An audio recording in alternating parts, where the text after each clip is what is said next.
4 Satgas sergap OPM di Pegunungan, Algojo Ananias Ati Mimin tewas tertembak. Kontak tembak kembali terjadi di Kabupaten Pegunungan Bintang, Papua Pegunungan.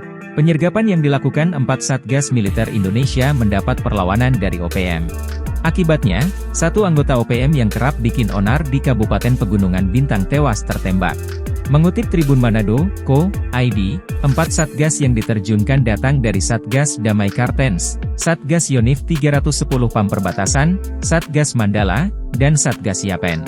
Anggota OPM yang tewas ditembak bernama Riki Sasaka.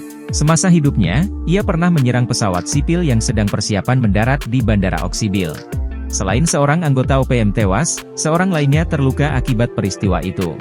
Diketahui, kelompok ini terlibat berbagai gangguan pada lalu lintas penerbangan di sekitar bandara. Kelompok tersebut juga menembak aparat BRIMOB yang berpatroli hingga tewas. Juga menembak aparat Satpol PP, membakar rumah dinas DPRD dan kios warga hingga ludes. Kapen Kogabilhan 3 kala itu, Kolonel Siziai Gen Suryastawa, dalam keterangannya membenarkan penembakan tersebut. Anggota OPM yang tewas merupakan anak buah Ananias Ati Mimin. Ada seorang lagi kena tembakan tapi selamat, satu lagi melarikan diri, kata Suryastawa, Sabtu, 23 September 2023. Ia menjelaskan, penindakan tersebut diharapkan sebagai efek jera bagi kelompok pemuda Papua Pegunungan yang sudah salah jalan menjadi preman bersenjata yang sangat menghambat pembangunan.